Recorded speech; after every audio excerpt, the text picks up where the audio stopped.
Thank you, Mr. Speaker. I proudly rise in opposition today to Bill C-63.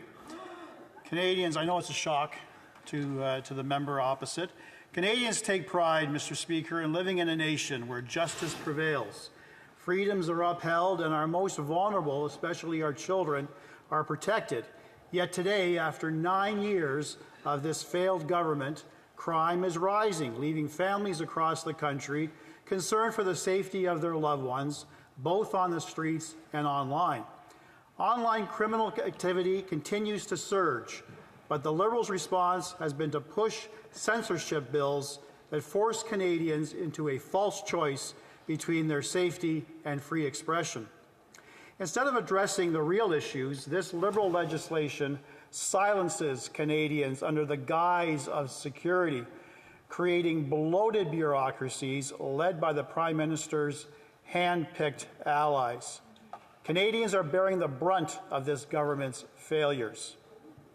Bill C-63 introduces a dangerous new provision, an offence motivated by hatred, which could impose a life sentence for even minor infractions under any act of Parliament. This broad, unchecked provision opens the door to the possibility, Mr. Speaker, that mere words alone could lead to life imprisonment. While the government claims that a serious underlying act must occur for this punishment to apply, that is simply not reflected in the text of the bill. Section 320 of the Criminal Code would be amended to state, quote, "Everyone who commits an offence under this Act or any other Act of Parliament is guilty of an indictable offence and liable to imprisonment for life," end of quotes. Laws to address the issues we're witnessing have been in place for decades, and the Supreme Court has ruled on them multiple times. We don't need new laws to govern hate speech. This government needs to grow a backbone and enforce the laws as they stand. Hear, hear. Earlier this year at the Justice Committee, the Justice Minister openly admitted that Bill C-63's new hate crime offence could apply to any offence, as long as it's hate motivated. He said the bill's sentencing range covers everything from minor to serious crimes, but that judges, handpicked by this government, will make sure minor offences don't receive harsh sentences. However, by leaving this to the courts, this government is being reckless. We can't rely on vague promises that the judiciary will fix a poorly drafted bill. Parliament needs to clearly define when a life sentence should apply, not hand over broad and unchecked power. This bill risks extreme punishments for minor infractions. As stated by a political commentator, the Liberals are using the guillotine of speech violations, and on the other hand, house arrest for career criminals roaming the streets exploiting a broken bail system. Only in Canada would that bizarre statement have application. Widespread concern from all sides of the political spectrum have been raised about Bill C-63's introduction of a so-called hate crime peace bond, with many labeling it as a pre-crime measure for speech. The problem lies in the fact that this provision would extend the power to issue peace bonds based solely on speech-related offences without clearly defining what constitutes such crimes or ensuring that they meet the criminal standard for hate. While the Liberals focus on banning opinions that challenge the Prime Minister's ideology, Conservatives are dedicated to keeping Canadians safe, both online and offline, while also at the same point upholding and defending their civil liberties, a concept that's completely unknown to this government. This is why my colleague, the member for Calgary Nose Hill, introduced Bill C-412, Bill C-412 is designed to protect Canadians online through three key areas: protection from online criminal harassment, safeguarding our children, and ensuring user privacy. C-412 aims to empower victims of online criminal harassment who currently have limited options for quickly and permanently ending their harassment. This legislation would allow victims to apply to a judge to identify their harasser, end the harassment, and then impose conditions to stop it as deemed appropriate by a court. It also provides legal clarity regarding when online operators, such as social media platforms, must disclose the identity of an alleged abuser. Additionally, the legislation introduces an aggravating factor for perpetrators who repeatedly send harassment anonymously using multiple burner accounts. These measures are designed to streamline the process for victims to interact with law enforcement and receive effective protections, ultimately enabling law enforcement to de-escalate violence in a timely manner. In contrast, the Liberals' Bill C-63 contains no such provisions, representing a significant flaw for a bill that purports to protect Canadians from online harm. Online harassment is widespread and often anonymous, yet our current laws are outdated, and Bill C-63 fails to provide on this front. In addition, Bill C-63 fails our children by delaying protections and relying on an unclear regulatory process. In contrast, Bill C-412 takes proactive measures by imposing a clear duty of care on online operators. The bill seeks to establish a novel set of checks and balances between the government, operators, and parents to keep children safe online. Under C-412, existing government regulators, law enforcement, and the judiciary will ensure operators follow their duty of care to keep kids safe online. Operators would be formally required to ensure they keep kids safe under a clear set of guidelines. Parents then would have all the tools needed to understand what their kids are doing online and then make informed decisions about what types of permissions to give them for their online use. It provides parents with tools to protect their children online through non-invasive age verification methods and enforces these protections with steep penalties for non-compliance.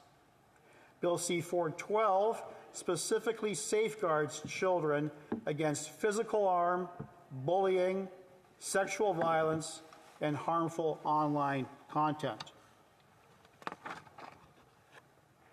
C-412 offers a balanced solution that emphasizes privacy, preserving age verification methods, while explicitly prohibiting the use of digital IDs.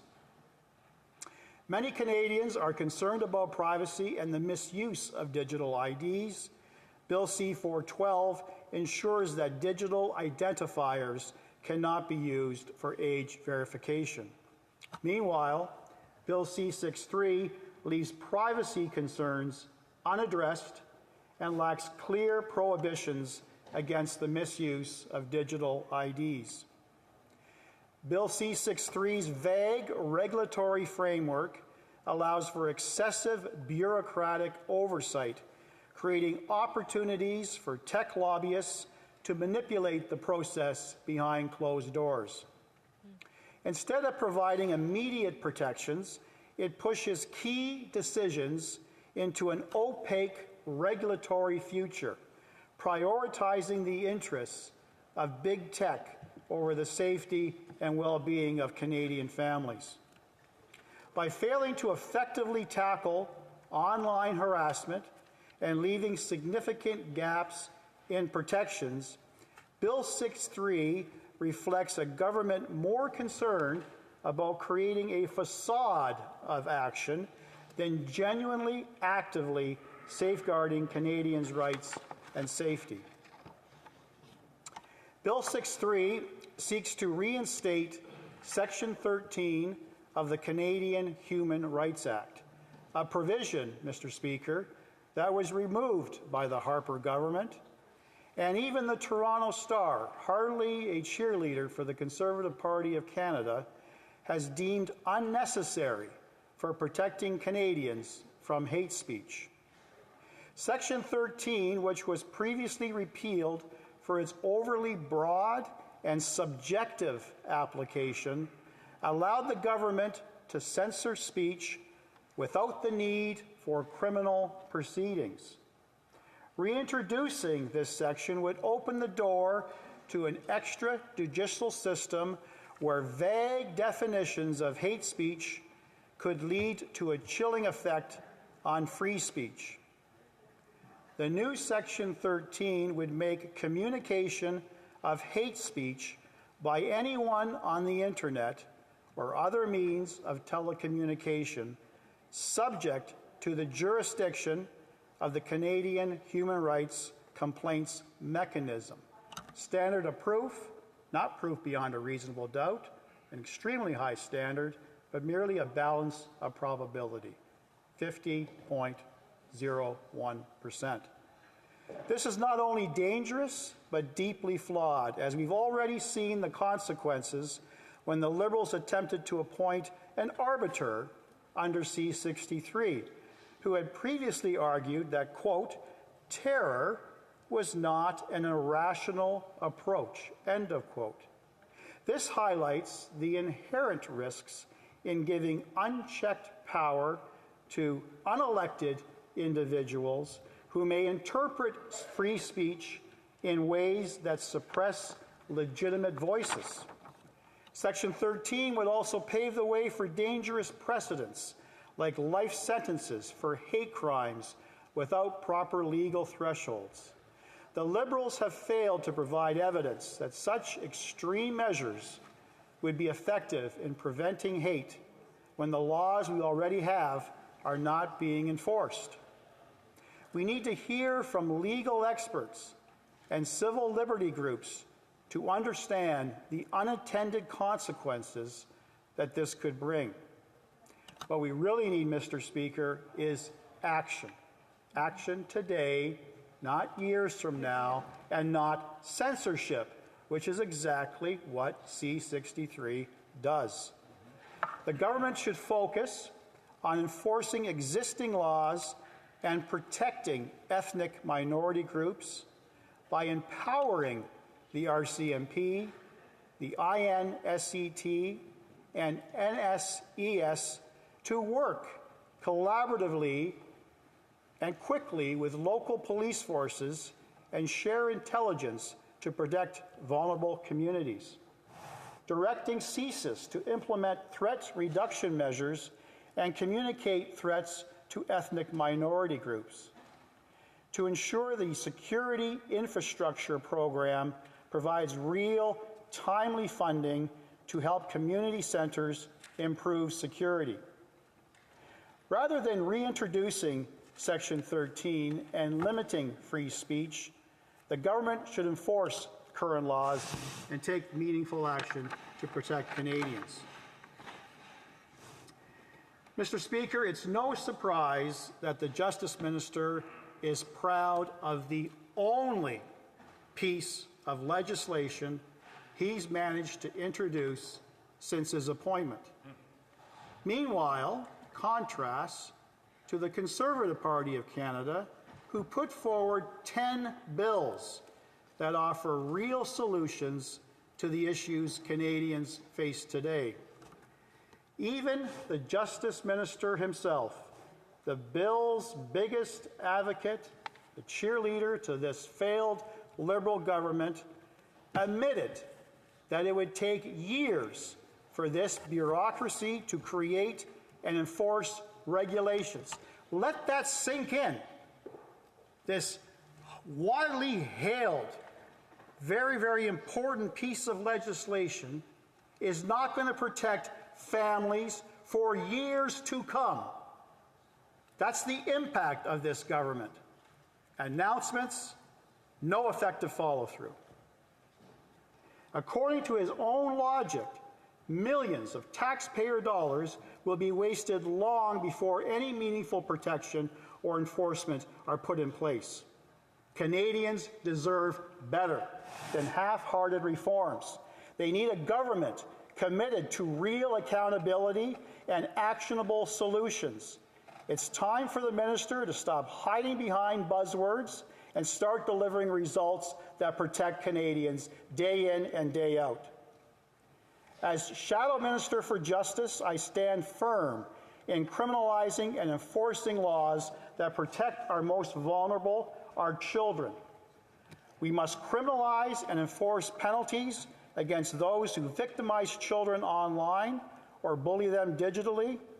We must punish those who induce self-harm or incite violence in minors. We must ensure strict bans on distributing intimate content without consent, including the rise of deepfakes. My Conservative colleagues and I believe these serious crimes must be investigated by police, tried in court, and result in a jail sentence.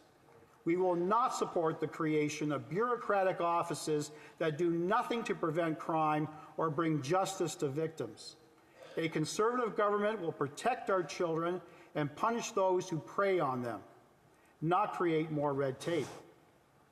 This past summer, the PBO revealed the cost of the Liberal government's Online Harms Act that would cost $200 million to create a new 330-person bureaucracy to enforce rules. Yeah, let that sink in.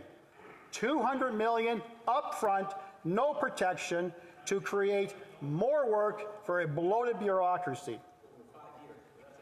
Rules that are still undefined. Canadians can't wait for 5 years, I say in retort to that question. This raises serious concerns about transparency, efficiency, and the potential impact on free speech. Even worse, this $200 million doesn't cover the additional workload for the Canadian Human Rights Commission, which will have to manage a surge of complaints about social media posts in today's cancel culture. The government has no estimate of how many complaints the Commission might receive, so it's very likely that the $200 million is just the beginning. To put that in perspective, the PBO's numbers reveal that the bureaucracy created solely by Bill C-63 will be about 1/3 larger than the Transportation Safety Board of Canada, the agency responsible for ensuring the safety of Canadians in the air and on the roads. Additionally, the PBO's analysis shows that on a per capita basis, this new bureaucracy will be vastly larger than any comparable agency in other peer countries. Bill 6.3 should be scrapped just on the basis for its wasteful cost. It's absurd that while Liberals underfund the RCMP, leaving almost 1/3 of cybercrime positions vacant, they're proposing to dump $200 million and hire 300 staff for a vague new bureaucracy. I see that I'm running out of time, so I'm going to move to my conclusion. Mr. Speaker, Canadians are rightly concerned. In this digital age, we must strike a balance between protecting individuals from harmful content and safeguarding their rights. That's why the Conservative Party is committed to delivering common-sense solutions that protect our children and ensure their safety online without compromising the freedoms we hold dear. The bottom line is that Canadians are living in fear due to online harassment, and it's costing lives. They need real protection, not more Liberal delays and incompetence. the Liberals should adopt the common sense solutions in Bill C-412 or call an immediate election and let Canadians choose real, immediate protections or another costly Liberal censorship scheme. Thank you, Mr. Speaker.